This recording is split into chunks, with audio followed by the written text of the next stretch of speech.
Au sommaire de ce live, semaine peut-être décisive pour valider un plan de paix entre Moscou et Kiev, pas de risque de récession américaine selon Scott Bessent, et le Sénat qui entre en piste pour l'examen du volet recettes du budget 2026.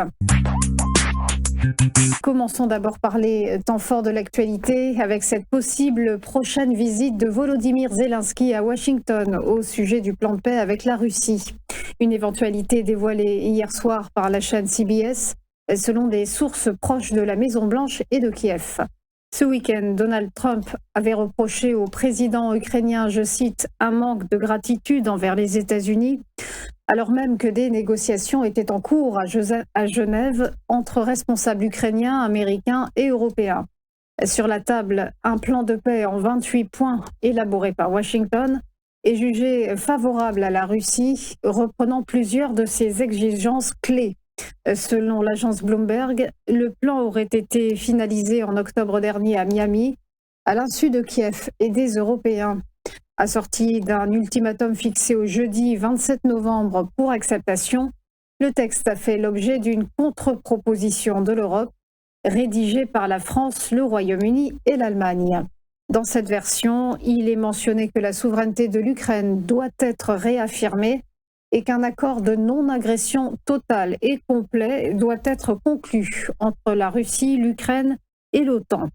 Et des négociations qui se sont poursuivies tard dans la soirée à Genève, les deux parties ont souligné des progrès et des discussions, je cite, très productives par l'intermédiaire du secrétaire d'État américain Marco Rubio et de l'émissaire ukrainien Andreï Yermak. Aucun détail n'a pourtant été fourni par les deux hommes. On reste aux États-Unis avec le chiffre du jour, 11 milliards de dollars. C'est ce qu'aura coûté le shutdown au PIB américain selon Scott Bessent. Une paralysie budgétaire record, souvenez-vous, qui avait duré 43 jours. Dans une interview sur NBC hier, le secrétaire au Trésor a toutefois estimé que les États-Unis ne risquaient pas de récession. Selon lui, les perspectives de croissance en 2026 ne devraient pas être impactées grâce à la baisse des taux d'intérêt ainsi que celle des impôts fédéraux. Scott Bessent a toutefois reconnu que certains secteurs sensibles aux taux d'intérêt, comme l'immobilier, étaient en récession. Récemment, des données ont fait état d'un ralentissement de l'activité manufacturière aux États-Unis dû à la hausse des prix générés par les droits de douane sur les importations de produits étrangers. On termine avec les chances d'un compromis pour le budget 2026 qui s'amenuise en France. Après un rejet massif du texte par l'Assemblée nationale en première lecture, place désormais au Sénat, dont la commission des finances examine la partie recettes du projet ce lundi, avant que le Palais Bourbon ne prenne le relais pour en débattre jeudi prochain.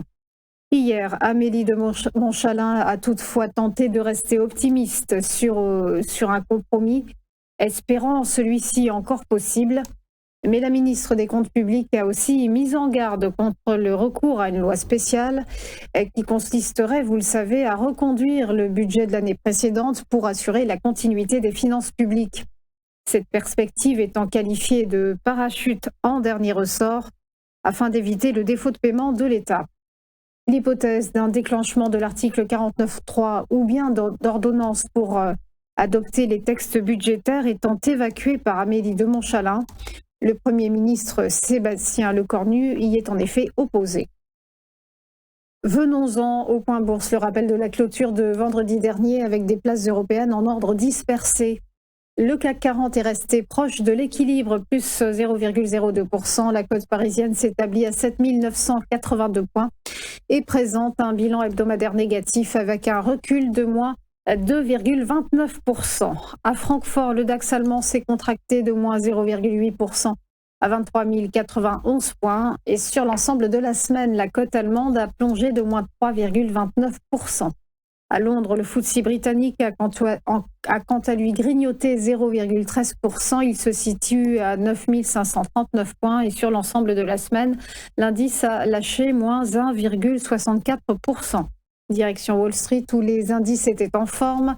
Le Dow Jones a grimpé de plus 1,08% à 46 245 points, mais en hebdo, il a rendu moins 1,91%.